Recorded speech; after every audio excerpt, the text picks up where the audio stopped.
Ketemu lagi dengan Gen Film. Kali ini kita akan menceritakan sebuah film yang rilis pada tahun 2020. Dengan judul film Bloodshot, dengan sutradara David S.S. Film ini mengandung cerita vlog yang menarik dan mengandung efek yang sangat mengagumkan.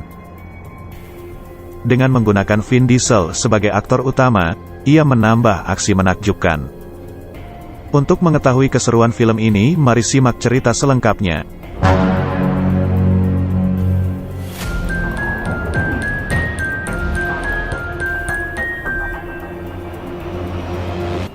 Film dibuka dengan seorang prajurit yang bernama Ray yang sedang menyelesaikan sebuah misi yang konflik di perbatasan Kenya.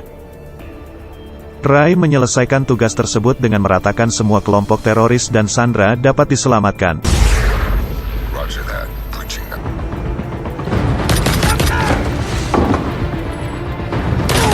Namun Ray terkena tembakan, sehingga menyebabkan luka pada bagian perutnya.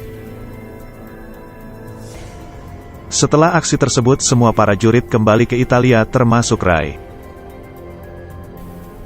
Terlihat Ray dijemput oleh istrinya yang sedang menunggu. Mereka pun sangat senang saat bertemu.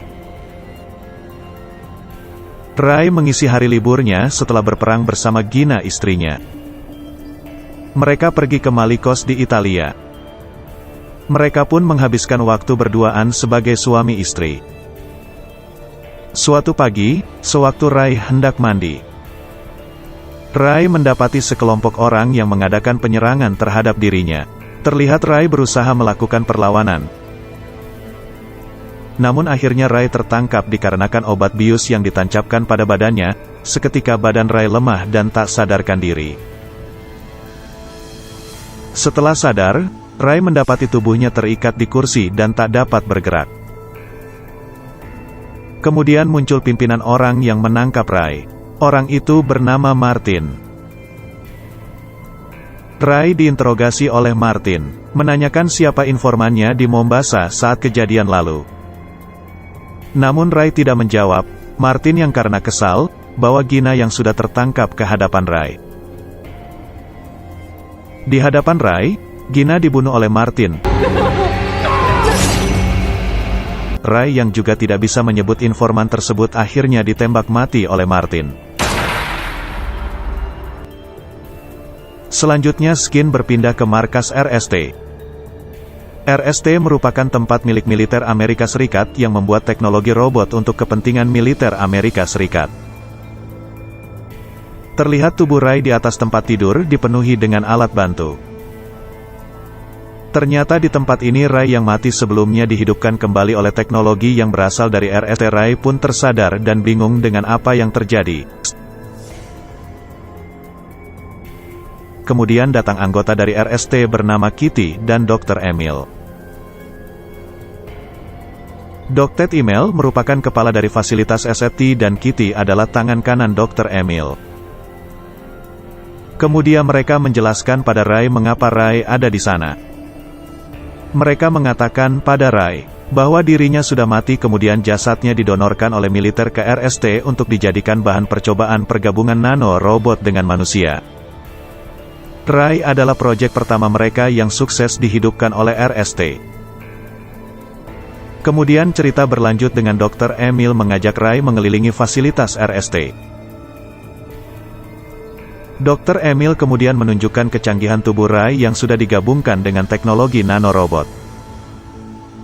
Di mana tubuh Ray yang terluka dapat dengan cepat menyembuhkan luka tersebut. Hal tersebut berkat teknologi nanorobot yang berada di darah Ray. Nanorobot sendiri adalah hasil riset dari tim RST, yang berfungsi sebagai sistem kekebalan tubuh. Sehingga dengan cepat menyusul sel yang rusak atau mati. Dan juga dapat meningkatkan kemampuan manusia. Dr. Emil ini juga menunjukkan pada Ray, jika tangannya yang putus telah diganti dari hasil riset RST dan kekuatan tangan tersebut jauh lebih kuat dari tangan aslinya. Setelah itu, Ray dikenalkan dengan prajurit yang cacat akibat perang. Dan tubuhnya yang cacat tersebut diganti oleh hasil riset dari RST. Dimulai dari Kitty, mantan angkatan laut yang mengalami konstruksi pada paru-parunya. Akibat misi penyelamatan Seria, pada saat Perang Dingin Kimia berlangsung, Kitty yang menggunakan paru-paru buatan riset RST dapat bertahan zat kimia dan beracun. Kemudian ada Fort Benning, merupakan tentara penembak Amerika Serikat yang matanya buta akibat mortir di Irak. Kemudian RST mengembangkan penglihatannya menggunakan kamera yang dipasang di tubuh Ford, dan menghubungkan kamera tersebut kepada saraf yang rusak. Von pun dapat melihat kembali seperti semula. Kemudian ada Jimmy Hilton, adalah mantan tentara Amerika Serikat, kehilangan kakinya saat bertugas di Afghanistan. RST menggantinya dengan kaki buatan, dan meningkatkan kekuatan kaki tersebut. Selanjutnya Ray yang penasaran dengan kekuatan tubuhnya, dia mencari tahu. Dia memulai dengan memukul sak-sak di sebuah ruangan olahraga. Alhasil sak-sak yang dipukul Ray jebol. Kemudian dia mencoba lagi dengan mengangkat barbel. Ternyata kekuatan Ray meningkat berkali-kali lipat hingga mampu mengangkat barbel berukuran besar dengan satu tangan. Kemudian Ray bertemu dengan Kitty yang melakukan latihan renang. Ray pun mengobrol dengan Kitty tentang dirinya yang tidak ingat dengan masa lalunya. Kitty pun berkata kepada Ray jika ingat akan masa lalunya maka ia akan melupakan masa lalunya. Lalu Kitty memberi sesuatu pada Ray, sebuah pin yang didapatkan Kitty saat pertama kalinya dia masuk Angkatan Laut. Ray pun menerima pemberian tersebut. Obrolan mereka berlanjut di sebuah ruangan. Di saat bersamaan sebuah lagu dimainkan di ruangan tersebut. Lagu tersebut mengingatkan Ray pada kejadian saat dirinya ditahan oleh Martin. Ray yang terbakar rasa dendam meninggalkan gedung RST dan mencari Martin untuk membalaskan dendam. Di tengah perjalanan, dia dapat berkomunikasi dengan Dr. Emil melalui teknologi prosesor yang ditanam di otaknya, sehingga Dr. Emil dapat langsung berkomunikasi dengan Ray tanpa alat apapun. Dr. Emil menanyakan pada Ray, kemana Ray hendak pergi. Responnya menjawab akan mencari Martin yang telah membunuh istrinya. Dr. Emil melarang hal tersebut namun Ray tetap melanjutkannya dan tak menghiraukan larangan Dr. Emil. Seketika otak Ray dapat mencari informasi keberadaan Martin secara cepat, sehingga seperti komputer canggih yang bisa melacak seseorang dengan cepat dan akurat. Otak Ray juga dapat meretas semua server yang diinginkannya. Ray kemudian mengakses data Interpol dan mengakses keberadaan Martin. Selain itu otak Ray dapat mampu menyusun kemampuan sesuatu yang baru.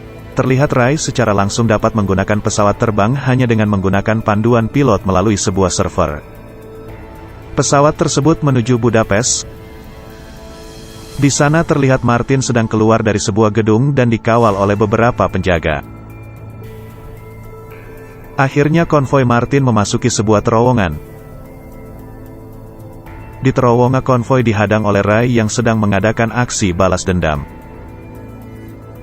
Satu persatu pasukan penjaga dihabisi oleh Ray. Ray terlihat seperti superhero, dapat dengan mudah membunuh semua penjaga Martin. Hal ini berkat nanorobot yang ditanam di darah Ray, bahkan luka yang disebabkan oleh ledakan atau pistol dapat sembuh tak membutuhkan waktu lama.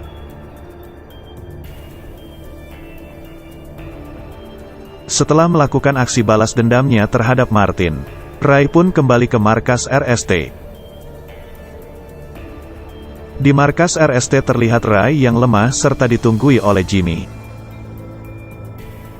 Jimmy pun berkata bahwa Ray mainan dari RST dan dimanfaatkan untuk aksi balas dendam. Setelah itu Jimmy mengatakan pada Ray hidup atau mati kah Gina? Kemudian Ray dinonaktifkan serta mereset ulang memori Ray. Jadi di sini jelas bahwa Ray hanya alat mainan RST untuk membalas dendam. Jadi semuanya hanya rekayasa dari RST untuk membalas dendam terhadap orang-orang yang berkaitan dengan RST. Di sini jelas Dr. Emil sendiri yang tidak ingin teknologi nanorobot disebarkan oleh orang-orang yang pernah berkaitan dengan riset SRT. Selanjutnya Dr. Emil memprogram ulang ingatan Ray dan menginformasikan bahwa yang membunuh Gina adalah Brice. Brice merupakan mantan karyawan RST yang menginginkan teknologi nanorobot dan merupakan ancaman bagi riset RST tersebut. Katie yang mulai tidak setuju dengan hal itu, mulai protes akan tindakan Dr. Emil. Mereka pun berdebat, kemudian Dr. Emil mengancam Kitty akan menonaktifkan alat yang tertanam di tubuh Kitty, sehingga Kitty tidak dapat bernafas. Dan ternyata sistem kendali pernafasan Kitty terletak pada tangan buatan Dr. Emil. Peprograman ingatan Ray pun selesai. Seperti sebelumnya, Ray lagi-lagi terbangun. Dan semua karyawan RST menjalankan perannya masing-masing, sesuai dengan skenario yang direncanakan Dr. Emil. Setelah skenario selesai dijalankan, Ray pun mulai aksi balas dendam yang direkayasa oleh Dr. Emil tersebut. Mulai dari mendatangi rumah Brice dan membantai semua pasukan yang menjaga Brice. Brice yang mengetahui Dr. Emil mengirim Ray untuk membunuh dirinya, mulai menyiapkan sejumlah senjata dan memanggil Wigan untuk melumpuhkan Ray. Wigan adalah anak buah Brice, seorang programmer hebat. Programmer nanorobot pun hasil karya dari penemuan dari Wigan yang dicuri oleh programmer RST. Terlihat alat yang bernama INB disiapkan oleh Wigan.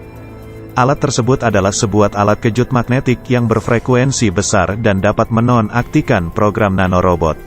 Selanjutnya Ray berhasil menemui Brice dan membunuh Brice tanpa sempat menekan alat kejut INB tersebut. Ternyata Wigan yang sadar akan hal ini, mempunyai rencana untuk melumpuhkan Ray. Alat pemicu yang asli tidak ada di tangan Brice melainkan dirinya. Wigan yang sembunyi menekan INB tersebut.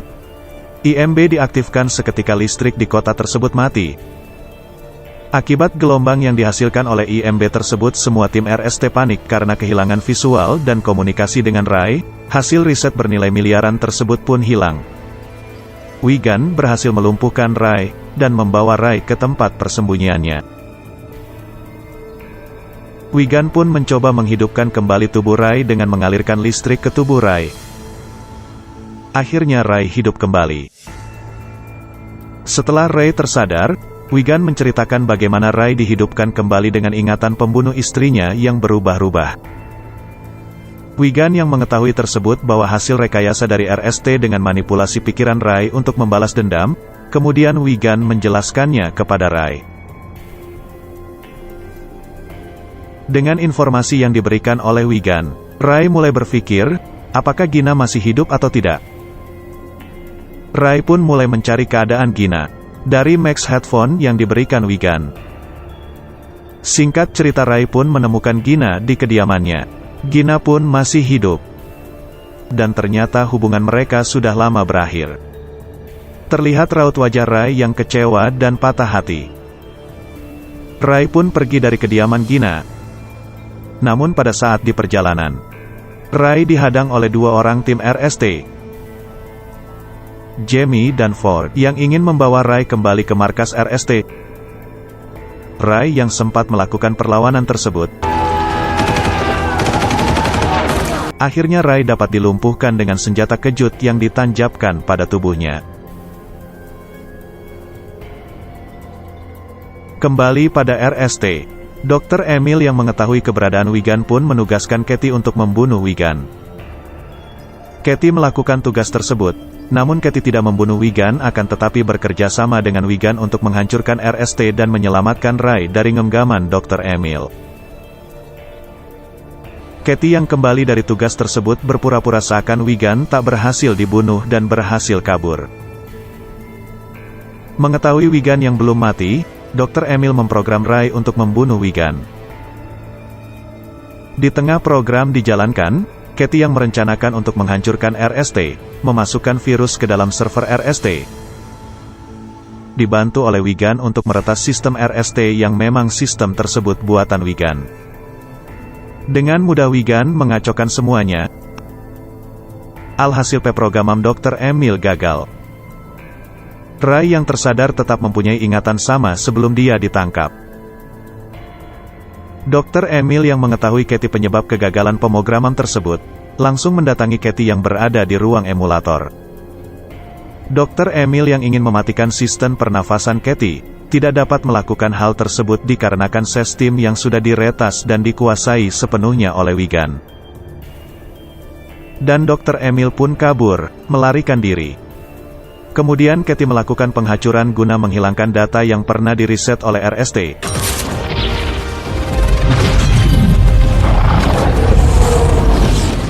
Selanjutnya Jamie dan Ford bermaksud memburu Ray yang tersadar.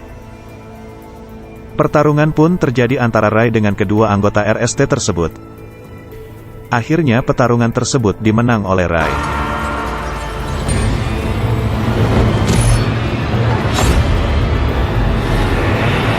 Kemudian Ray mengejar Dr. Emil yang berusaha melarikan diri. Dr. Emil mengadakan perlawanan dengan menggunakan senjata berdaya ledak. Hal itu membuat nanorobot yang berada di tubuh Ray mengalami penurunan daya. Mengetahui hal tersebut, Dr. Emil memanfaatkan momen tersebut, akan tetapi Ray tak kehilangan akal. Peledak yang ada di tangannya diledakkan bersama Dr. Emil. Mereka berdua pun mati dalam ledakan tersebut. Pada scene selanjutnya, terlihat Wigan yang berusaha menghidupkan jasad Ray kembali menggunakan aliran listrik yang menyebabkan nanorobot pada tubuh Ray aktif kembali. Hal itu berhasil, Ray pun hidup kembali. Setelah sadar, Ray menemui Katie yang duduk santai di pinggir danau. Mereka bercerita peristiwa yang dilalui sebelumnya. Akhirnya film ditutup dengan Katie dan Ray pergi bersama ke suatu tempat. Film pun selesai. Sekian dulu alur cerita dari Gen Film. Bagi yang belum like dan subscribe, silakan tekan tombolnya, agar kami tetap semangat berkarya.